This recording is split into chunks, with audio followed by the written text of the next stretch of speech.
Hey guys, setting up my webcam.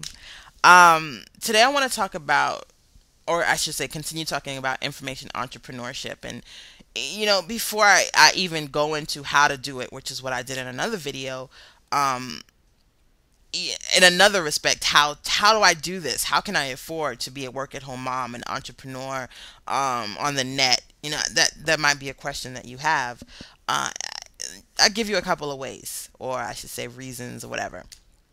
One is I downsized. I used to be a New York girl. Now I'm a small town North Carolina girl. I love it because, look, you just ain't gonna get, my type of lifestyle in New York if you're starting up your business. I mean, that may not be what you are in a position to do. You may not be able to relocate, and that's fine. But you got to figure out where you can downsize, whether it be, you've got to cut that cable down to a smaller package, or stop getting using that gas guzzler car, or whatever it is. You've got to figure out how you can afford to start your business or take it to the next level, where you can downsize in your family and your income, because it's important. Whether you're an information entrepreneur, any type of entrepreneur, you've got to figure out how to sustain yourself and start your business.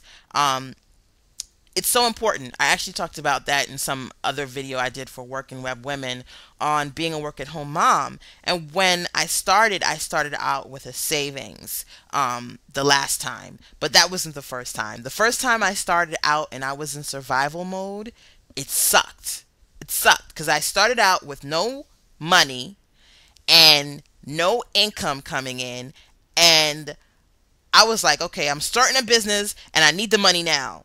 But that's like an what is it? Not an oxymoron, but it just doesn't make sense.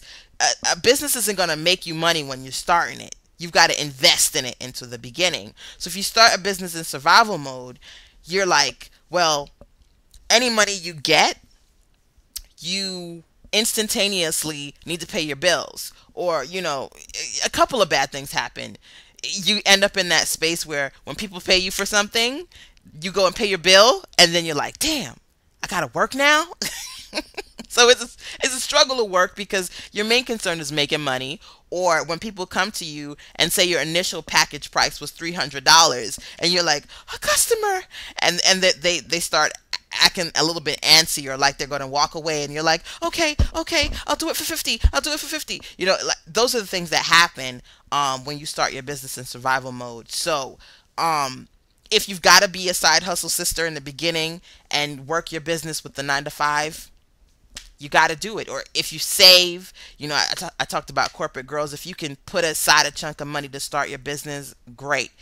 Or if you've got a husband, or a family member that can financially help you, you've got to do it. But you cannot start your business in survival mode. You just cannot.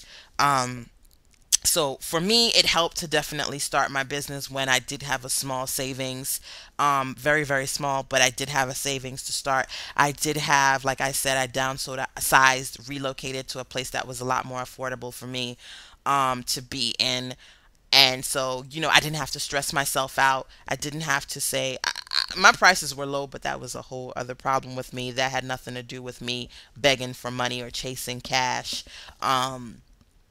And that's what you want to be, a position you want to be in, because then the thing about chasing cash is you go online and all you're doing is promoting yourself because you need to make a sale. But guess what? Just shameless self promotion doesn't work. It's a deterrent. People are like, stop spamming me, delete, delete, delete. I don't want to hear that no more.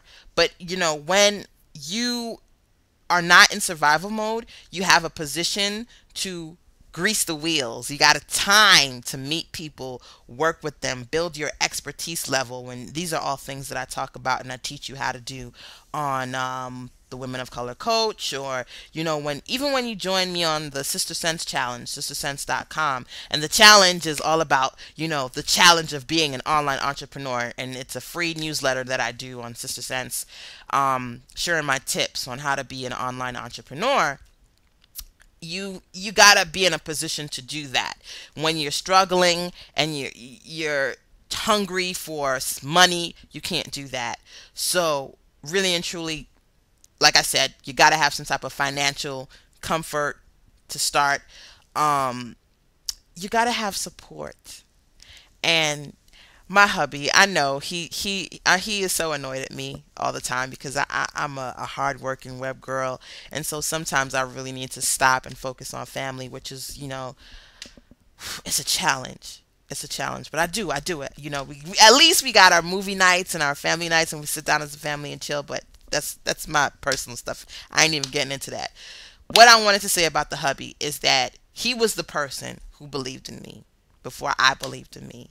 He's the person who, and God bless you black men, and everybody talking about how black men don't take care of their kids. God bless the black men who do. He is the one who stays with our son when I am on the computer 24/7 changing diapers, and so when I can breastfeed the baby on the computer, and then I can go, Jay, take him, and he does it. I need that, and you need that. And it doesn't necessarily have to be somebody who's just helping you that way. If you've got a husband who's helping you with the family life when you do your business, great. If you have somebody who, when you're like, oh, this is not working, they pray with you, they sit down and they say, I believe in you, you need that. You know what I mean? So it's not just about money, it's about mental, spiritual support, the intimacy that you have with your family members and your husband or your wife or what have you. Um, that's how I can be an information entrepreneur, by having a skill set. Let me tell you something. I know that I kill it when I go online and people are like, how can you give away all this free information? But you can give away tips when you are a never ending pool of information. When you know what you know, nobody can take that from you. Nobody. So I laugh, when I see people when they be tight with it, and you ask them a question and they be like, you've got to pay me before I can answer that question. And I'm like, you haven't proved to me that you even know what it is you claim to know, and I gotta pay you before you answer my no, So, and those folks are really people who they know five things, and they can't tell you those five things because if they did, then what would they sell you? So, I mean, you don't want to be that person. If you are an expert in your field and you're an information entrepreneur, you need to know everything that you know, and know how to sell it. So that's how I'm able to do what I do. And that's it. Really, just kind of having a skill set, and the ideas just kind of keep flowing, the work keeps flowing, and um, being real, being genuine. I really have to say that even when people dismiss me, or if I have a bad day with a customer or whatever, when I can look at my baby and he smiles at me, and I go to him, I say, Christopher, and he's like, I coming, mama, I coming. And you see little legs, they're running up the stairs, and oh, he's the cutest little thing in the whole world. I get comments. Thank y'all, by the way. I get so many comments. Oh, your baby's so cute, especially the women on the Black Moms Club. Um, but yes, that just makes it all worthwhile for me, and that is how I maintain my business, and how I'm able to be an information entrepreneur. So hopefully I answered your question, and ask me more questions. I'll make more videos. Bye.